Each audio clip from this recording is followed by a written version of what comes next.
മുൻപ് ഒരു തെരഞ്ഞെടുപ്പിലും ഉണ്ടാകാത്ത തരത്തിലുള്ള ഒരു മ്ലാനതയാണ് CPM-ൻ്റെ കേന്ദ്രങ്ങളിൽ കണ്ടുകൊണ്ടിരിക്കുന്നത്, പ്രത്യേകിച്ച് തലസ്ഥാനത്ത്. കാരണം BJP തിരുവനന്തപുരം കോർപ്പറേഷൻ പിടിച്ചെടുക്കും എന്നുള്ള തരത്തിലാണ് പ്രവർത്തനങ്ങൾ വളരെ മുന്നേ തന്നെ തുടങ്ങിയത്. കാരണം തിരുവനന്തപുരത്തെ മേയർ തിരുവനന്തപുരത്തിനും പാർട്ടിക്കും ഉണ്ടാക്കി വെച്ച ഡാമേജ് എന്ന് പറയുന്നത് പറഞ്ഞറിയിക്കാൻ പറ്റാത്ത തരത്തിലാണ്. സാധാരണ ഒരു ഭരണം മാറി ആ ഭരണം അവസാനിച്ച് വരുന്ന സമയത്ത് മറ്റെന്തെങ്കിലും കാര്യങ്ങൾ പാർട്ടി പടുത്തുയർത്തി അതിനെ തമസ്കരിക്കാൻ ശ്രമിക്കും. പക്ഷെ അങ്ങനെ എത്ര തമസ്കരിക്കാൻ ശ്രമിച്ചിട്ടു പോലും ആര്യ രാജേന്ദ്രൻ കാട്ടിക്കൂട്ടിയ വികൃതികൾ തിരുവനന്തപുരം നിവാസികളുടെ മുഴുവൻ പരമപുച്ഛമടക്കി അവരുടെ മുഖത്ത് കാർക്കിച്ചുതുപ്പുന്ന തരത്തിലുള്ള പ്രവർത്തനങ്ങളും അഴിമതിയുമാണ് നടത്തിക്കൊണ്ടിരുന്നത്. അതാണ് ജനത്തിന് സഹികെട്ടത്. അതുകൊണ്ട് തന്നെയാണ് അതിശക്തമായിട്ടുള്ള തിരിച്ചടി കൊടുക്കുമെന്ന് തിരുവനന്തപുരത്തെ 101 വാർഡുകളിൽ നിന്നും ലഭിച്ചിരിക്കുന്ന റിപ്പോർട്ട്. തിരുവനന്തപുരത്ത് പോളിംഗ് ശതമാനം വളരെ കുറവായിരുന്നു. ഈ പോളിംഗ് ശതമാനം കുറയുമ്പോൾ മുൻകാലങ്ങളിൽ CPM ആഹ്ലാദിക്കാറുണ്ടായിരുന്നു. ആ കാലമൊക്കെ പോയി എന്നുള്ളത് അവർ മനസ്സിലാക്കി കഴിഞ്ഞിരിക്കുകയാണ്. അതുകൊണ്ടാണ് തിരുവനന്തപുരത്തും ഈ നടന്നു കഴിഞ്ഞ തെരഞ്ഞെടുപ്പിലെ 7 ജില്ലകളിലും പൊതുവെ CPM വലിയ ഒരു മ്ലാനതയിലാണ് നിൽക്കുന്നത്.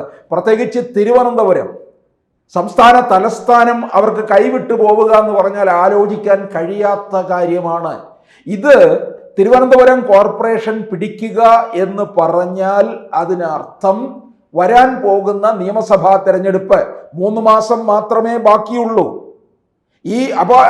അതിനു മുമ്പുള്ള ഒരു ഡ്രസ് റിഹേഴ്സലാണ് ഇവിടെ കഴിഞ്ഞത്. ആ തെരഞ്ഞെടുപ്പില് നിയമസഭാ തെരഞ്ഞെടുപ്പിൽ ഒരു 4 സീറ്റെങ്കിലും തിരുവനന്തപുരം നഗരത്തിനകത്ത് നിന്ന് പിടിച്ചെടുക്കും എന്നുള്ളത് ഉറപ്പായിട്ടുള്ള കാര്യമാണ്. BJP-യുടെ കയ്യിൽ നിന്ന് പിടിച്ചെടുത്ത നേമം സീറ്റ് പോലും ഇക്കുറി നഷ്ടപ്പെടും എന്ന് പാർട്ടി കണക്ക് കൂട്ടുന്നുണ്ട്. പലതരത്തിലുള്ള പ്രശ്നങ്ങളാണ് അനുഭവപ്പെട്ടുകൊണ്ടിരിക്കുന്ന CPM. ഭരണവിരുദ്ധ വികാരം കേരളം മുഴുവൻ അലയടിക്കുന്നു. തിരുവനന്തപുരത്തുകാർ ഇത് നേരിട്ട് ഭരണത്തിൻ്റെ നേട്ടവും കോട്ടവും നേരിട്ട് അനുഭവിക്കുന്നവരും കാണുന്നവരും കേൾക്കുന്നവരുമാണ്. അതുകൊണ്ടാണ് തിരുവനന്തപുരമായിരിക്കും എപ്പോഴും ശക്തമായ തിരിച്ചടി കൊടുക്കുന്നത്. ആ ശക്തമായ തിരിച്ചടിയുടെ ആദ്യ സൂചനയാണ് തിരുവനന്തപുരം കോർപ്പറേഷൻ BJP പിടിച്ചെടുത്തുകൊണ്ട് മുന്നേറാൻ പോകുന്നത്. കഴിഞ്ഞ തവണ തന്നെ BJP ഒരു പ്രധാന പ്രതിപക്ഷമായിട്ടാണ് നിന്നത്. കോൺഗ്രസ് ഭരണവിരുദ്ധ വികാരം ഒരുപക്ഷെ നിയമസഭാ തെരഞ്ഞെടുപ്പില് അല്പം അവർക്ക് മുതലാക്കാൻ കഴിയും. തദ്ദേശ തെരഞ്ഞെടുപ്പിൽ തിരുവനന്തപുരവും തൃശ്ശൂരും മറ്റ് പല മുനിസിപ്പാലിറ്റികളും ഏതാനും പഞ്ചായത്തുകളിലും കോൺഗ്രസിന് നിലം തൊടാൻ കഴിയാത്ത അവസ്ഥയിൽ എത്തുമെന്നുള്ളതാണ്.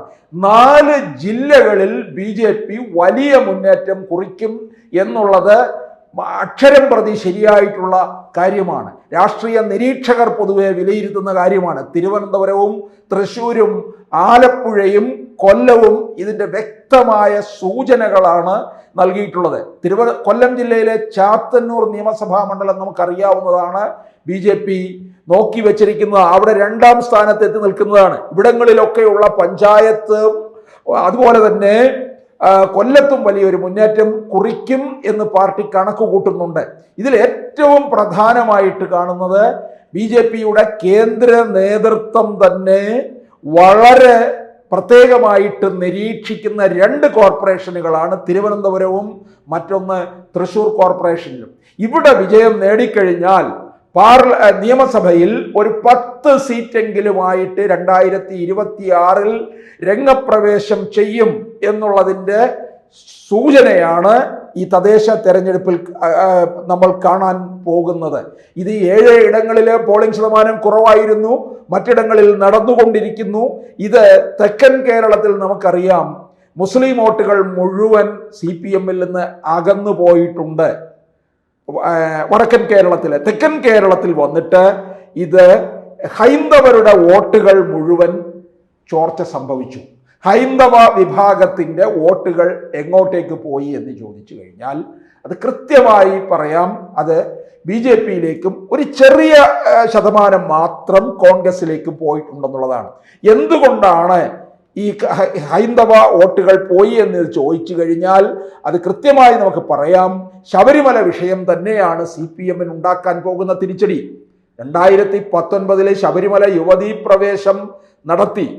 കേരളത്തിലെ എത്രയോ ലക്ഷക്കണക്കിന് ഭക്തജനങ്ങളുടെ മേൽ വലിയ വെല്ലുവിളി നടത്തിക്കൊണ്ടാണ് CPM പത്തനംതിട്ട ജില്ലയിലും പത്തനംതിട്ടയിലും പന്തളത്തും ചങ്ങനാശ്ശേരിയിലും നിലയ്ക്കലും പമ്പയിലും സന്നിധാനത്തിനും ഭക്തരെ വലിച്ചിഴച്ചത്. അത് ഈ ശബരിമലയോടെ ചെയ്ത അതിക്രൂരമായിട്ടുള്ള ഒരു ഇടപെടൽ ആയിരുന്നു. അതാണ് 19 അവർക്ക് കിട്ടിയത്. 19 ലോക്സഭാ സീറ്റ് 1 മാത്രമാണ് അവർക്ക് നേടാൻ കഴിഞ്ഞത്. അത് രാഹുൽ ഗാന്ധി കേരളത്തിൽ വന്ന് നിന്ന് വിജയിച്ചു പോയി ഇന്ത്യയുടെ പ്രധാനമന്ത്രിയാകും എന്ന് ഈ കോൺഗ്രസിലെ മരമണ്ടന്മാർ കേരളത്തിൽ പ്രചരിപ്പിച്ചു.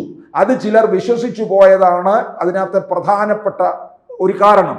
അതുപോലെ തന്നെ പാർട്ടിയും CPM-ഉം പ്രത്യേകമായിട്ട് പഠനം നടത്തിയതാണ് എങ്ങനെ തിരിച്ചടി ഉണ്ടായി എന്നുള്ളത്. അത് ശബരിമല യുവതീ പ്രവേശ വിഷയത്തിൽ എടുത്ത നിലപാട് തന്നെയാണ് പാർട്ടിക്ക് ദോഷമായിട്ട് ഭവിച്ചത് എന്ന് മനസ്സിലാക്കി കഴിഞ്ഞപ്പോഴാണല്ലോ ഈ അടുത്ത സമയത്ത് പമ്പയിൽ നടത്തിയ അയ്യപ്പ സംഗമം. ഈ അയ്യപ്പ സംഗമം പ്രായച്ചിത്തം തന്നെയാണ് എന്നുള്ളത് വളരെ കൃത്യമായ കാര്യമാണ്.